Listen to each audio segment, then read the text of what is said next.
let's move over to our second facilitator that is here with us today, the Health Improvement Partnership of Santa Cruz County. Danielle, I'll turn it over to you. Perfect. Thank you, Rebecca. Alrighty, so we can go to the next slide. And so first, I am Danielle Gaspar Herrera. I am the Operations and Program Manager at the Health Improvement Partnership of Santa Cruz County. And so before I dive in, I just want to share a brief overview of my organization. And like I said, it's the Health Improvement Partnership of Santa Cruz County. It's a mouthful. We're also known as HIP in our community. So HIP was emerged in 2002 through a federal grant aimed at strengthening collaboration among safety net providers. And this effort led to HIP's official incorporation in 2004 as a nonprofit coalition dedicated to addressing healthcare challenges, specifically for the uninsured and publicly insured. And so over the past 2 decades, HIP has evolved to become a trusted space for collaborative problem solving, system improvement, and fostering strong partnerships among public and private healthcare leaders. As many of our member organizations are ECM and community supports providers, their input helps guide the work that we do very much. And so at our core, HIP exists because of the healthcare challenges we face that are too complex for a single organization to take on alone. And so by working together, we strengthen care delivery and improve outcomes for the most vulnerable members in our community. Perfect. So I'm going to share a little bit about HIP's story. I want to highlight some of the key programs and focus areas that shape our work today. And so HIP continues to adapt to emerging health challenges with a strong commitment to driving collective action toward health equity and an anti-racist healthcare system. Our work spans through a wide range of critical health issues, but at its core, HIP serves as a connector, bringing together partners, facilitating collaboration, and sharing best practices to improve care. Some of our key programs we lead include the SafeRx program, which is focused on addressing opioid use disorder through prevention, access to care, and harm reduction strategies. We have the Workforce Development Initiative, strengthening the healthcare workforce by investing in pipeline programs, training, and recruitment efforts to help the needs of our community. We also have the Adverse Childhood Experiences Network, also known as ACEs, which is supporting trauma-informed care efforts and community-based initiatives to migrate the effects of childhood trauma. And then, of course, we have the PATH Collaborative, a space dedicated to enhancing ECM and community supports implementation, improving Medi-Cal services for our most vulnerable populations. And so beyond these programs, HIP's work is always evolving to address new and emerging health concerns, whether it's supporting our providers, convening key stakeholders, or improving systems of care. HIP and its members remain committed to collaboration, problem solving, and driving meaningful change in Santa Cruz County. And then just quickly wanted to share our team, the CPI team specifically, which includes Maritza Laura, our Executive Director, Berenice Herrera Lopez, our Program Director, myself, our Program Manager, Laura Wishart, our Senior Program Manager, Maria Estela Jerezano, our Senior Program Coordinator, and then Stephanie Sonnenschein, who is a consultant that we work really close with. And so the Santa Cruz PATH Collaborative brings together providers and key partners to improve access to enhanced care management and community supports. Our goals for this year are by January 1st, 2026, to ensure that at least 1% of eligible adult and child and youth members receive timely, high-quality ECM services, increasing community referrals for community supports by 1%. And to achieve this, we focus on 4 key areas. Number 1 being effective care coordination, which is helping providers understand ECM and community support services, roles, and processes. Number 2, an active and engaged provider network, ensuring providers have access to training resources and timely payment systems. Number 3, strong stakeholder awareness, so engaging referral sources and making sure members are aware of available services. And then number 4, active engagement toward data exchange, so supporting systems that enable secure real-time data sharing. And so our collaborative has about 255 registered participants, including ECM and community supports providers, referral partners, MCPs, county agencies, and local health information exchange organizations. And through this collaborative effort, we're working to strengthen provider networks, streamline access to services, and ensure better care coordination for Medi-Cal members in Santa Cruz County. So before I wrap up, I just want to introduce our next speaker, Lois.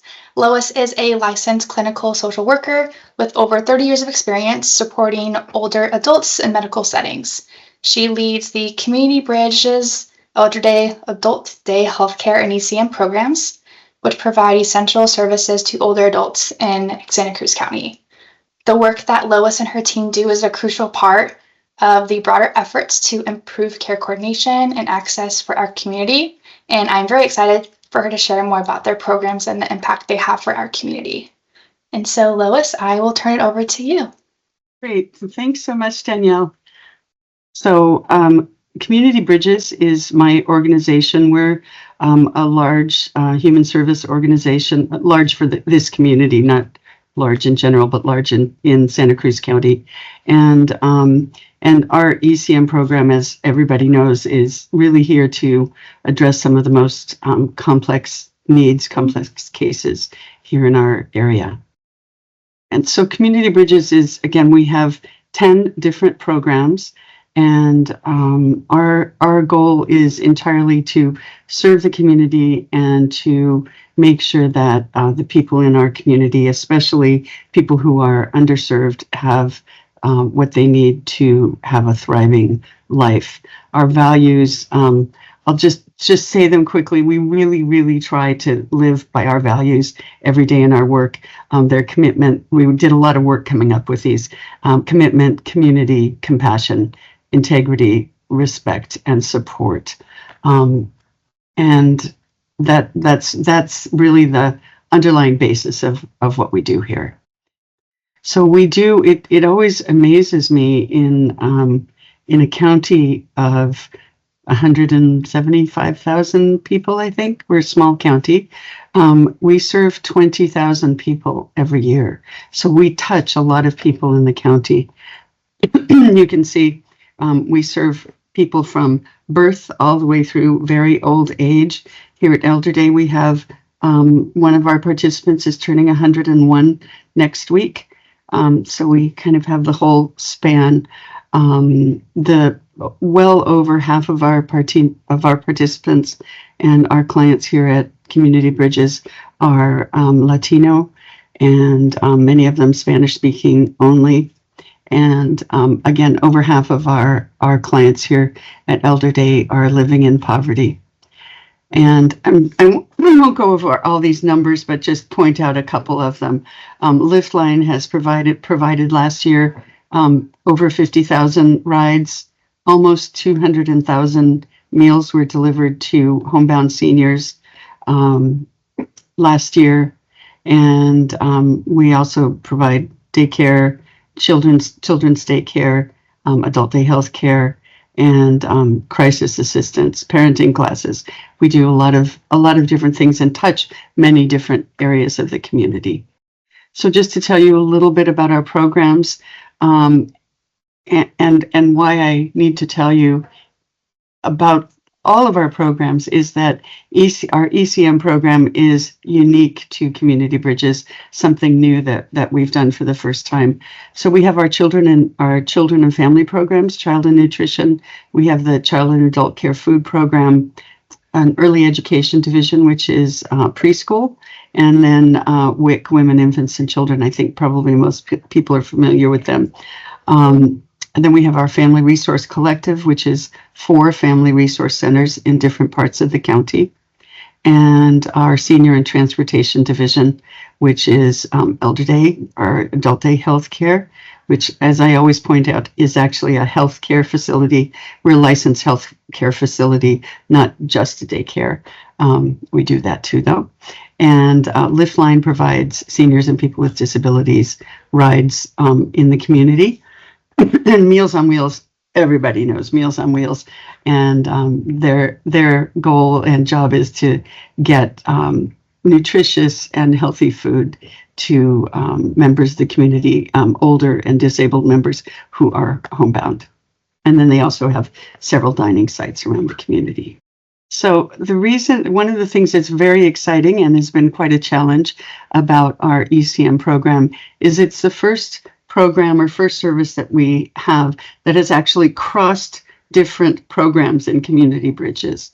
So our WIC program is serving children with complex healthcare needs, and our Family Resource Collective is serving the adult population, the populations of focus that sort of fit in the general adult range, and then Elder Day is serving the older adult population, not necessarily Elder Day participants, but the older adult and disabled population. So it's been really exciting to develop and manage ECM as our first cross-program. And we started with essentially nothing, and we have 120 members at this point, and at this moment our capacity is for 170, and we expect to be moving up to a bit from that still. And and we use Activate Care for our documentation. I think many of the people in the county are using that. So I just wanted to talk a little bit about PATH and how PATH really has made it's not really just a path to our success, but it's a path to our existence as an ECM program. The PATH round 1 really helped us get started, just absolutely gave us enough funding to get the program set up, to recruit staff, to look for staff. And we also have PATH grant rounds 2 and 3, and those are just helping us build out the program more completely.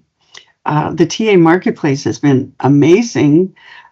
We really didn't at first, I don't know why I didn't anticipate using the TA marketplace, but we've contracted with Maeda Consulting, a local consulting group here who has just helped us enormously. They've done great trainings on motivational interviewing and trauma-informed care, crisis intervention for all of our lead care managers and team members. And they also are working with us now on just doing more formal program development. We're putting together official rather than back of the envelope policies and procedures, and really getting our overall program in better order. And so they've been amazing, and that's been available to us at no cost is just remarkable. And then and HIP, the Health Improvement Project, also has been really essential in being able to meet with other people who are doing the same thing, to talk about the issues that we're encountering, because many of us are encountering the same issues, all of us encountering some of the same issues. And it's really, really good to be able to talk with other people about how they're managing some of the complexities, and just great networking opportunities, and a lot of talk about what's best practices, how to figure out how really to do enhanced care management, which I've said so many times, and I continue to say, as having over 30 years of working as a social worker in the medical field. When I heard about the state doing enhanced care management, letting us come up with ways, the best ways we can to help people rather than being hindered by lots of different kinds of bureaucracy, I was amazed. I really was amazed, and I had to take part in it, absolutely had to. So I just think that PATH has been remarkable in letting community-based organizations really develop well-functioning enhanced care management and community supports programs. So unfortunately, the person that I really wanted to talk about today wasn't comfortable coming and talking with everybody, partly because she is primarily, she's a Mixteco speaker. She speaks Mixteco Bajo, and only has a little Spanish, and she just wasn't comfortable in a group setting. But we did a little interview with her with our Mixtecan interpreter, and these are some of her words. We used her words translated pretty exactly. So she just said, we've been working with her for about a year now, a little over a year. And she said, thank God for putting this program in my path. And Lizbeth, who's her lead care manager, now I feel free. My wound has been closed and healed. I can walk well, and I'm not agitated anymore. So I've given her a different name also just to protect her privacy a little bit. I'm calling her Celia. And she's a 45-year-old Latina. She's worked as a farm worker her whole life. And as I said, she speaks primarily Mixteco Bajo and a little bit of Spanish, which made getting her care very, very difficult. Her diagnoses include diabetes. She's been diabetic for a number of years. She has von Willebrand's disease, which is a bleeding disorder. She's has had some heart disorders, atrial fibrillation, and currently has a colostomy. So she had a really horrible time in 2023. She developed diverticulitis, and that became an abscess. She was seen several times in the emergency room, and perhaps wasn't able to really describe her symptoms well enough. She ended up having a perforation of her colon and went into septic shock. She actually had respiratory failure. She died and was resuscitated. She was intubated with a breathing tube, and that breathing tube gave her a chronic shortness of breath after having had a tracheostomy, which really damaged her trachea. So that just gives you a history. She has a very, very complex medical situation. And if you'll go to the next slide. And so this is, again, just to give you an idea of the level and complexity of the coordination that was done by Lizbeth, our lead care manager. Celia was enrolled in our program in February 24, so exactly a year ago. And one of the first things that Lizbeth did was to meet Celia every week, every Thursday, at the wound clinic here at Watsonville Hospital. And she had a wound that had not healed from the surgery in a year before. Basically, it's about 7 months before. This is a very large open wound that she was dealing with that put her at life risk all the time. And one of the big issues was that she didn't understand what was happening in the wound clinic, and she didn't understand what kind of home care she needed to be doing. And she missed lots of appointments. She didn't have a good way to get there, and the appointments were painful, and it wasn't, she just didn't go, and understandably why she didn't go for a long time.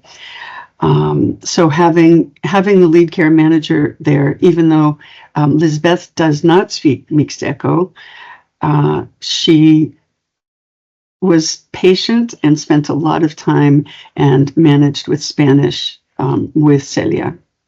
And it took a very long time and many appointments, weekly appointments, and Lizbeth accompanied her to every single appointment.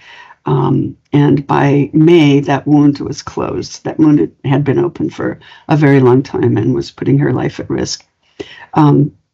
Lizbeth also helped her set up appointments with a dietitian. It takes a great deal of dietary input and making sure that your diet is adequate to have a large wound heal adequately. And she also arranged getting groceries delivered through community supports. Initially, Lizbeth arranged all of the transportation for Celia's appointments because Celia wasn't able to do that on her own and was afraid to. She was very, very reticent, very hesitant to do anything for herself. And Lizbeth also accompanied her to UC San Francisco twice for follow-up on the wound, and also for evaluation of why she had the shortness of breath after her initial treatment. So if you'll go to the next slide.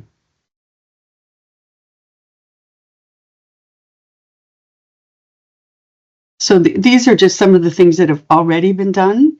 So this, as I keep saying, the surgical wound has closed and she has a colostomy still. That colostomy is expected to be closed at some point in the not too distant future. Celia is very afraid of that happening, just because she's had such difficult experiences in the hospital. Lisbeth helped her renew her Medi-Cal. She got a sleep study for sleep apnea and is now using a CPAP. She got her CalFresh redetermination done, got her a Medic Alert bracelet, and to make sure that she's using that for the complex medical situation she has. And one of the things that Lisbeth feels is one of her greatest triumphs is that Celia now can make her own transportation appointments. She has some difficulty saying the names of the streets, but she's doing that. And because our goal is to have people do well, be able to manage on their own, and graduate them from the program at some point. She had last month, she had a surgery to renew the problem with the trachea so she could breathe correctly. And Celia is saying that she really feels fine now, is able to breathe. She had difficulty even walking a few feet. And now she's breathing fine now that has been repaired. And we're hoping that we'll be able to actually graduate Celia in the next few months, because most of the complex medical situation has been resolved, and the colostomy closure is probably the next thing, making sure she gets through that and manages well after that.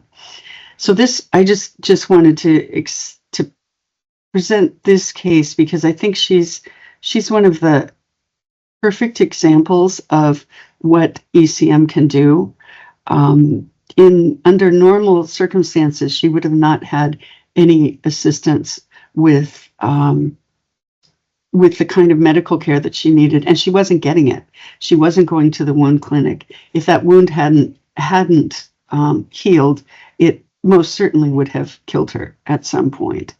And it really allowed Lisbeth to come up with anything, whatever worked, and it has definitely worked. So if you could go to the next slide, please. So this is another quote from Celia. She said, "She always thinks of how Lisbeth kept telling me step by step, everything will be okay." She was really, really frightened. She says, "Now I know how to cancel, reschedule, or make an appointment and call for transportation. Thanks to Lisbeth for teaching me how to do things on my own." And she really, really was, I was concerned she was very, very dependent on Lisbeth initially. And it was very, very time consuming. The other thing I just want to point out is that I just want to mention all of our ECM members are not getting as much care as this. This was really took a very, very lot of care, and the reimbursement isn't sufficient to cover this kind of care for all of our members. So there's a range, and we keep saying that we think we need to be talking about acuity and really looking at what kind of care and assistance people need to really get to their healthiest point and be able to thrive. So that's the case of Celia, and we're really, really grateful to Lisbeth and all of our lead care managers who are working so hard to take care of our members here in the community. So thank you. Thank you, Lois, for sharing that story, as well as all of the great work that you do at Community Bridges. Well done.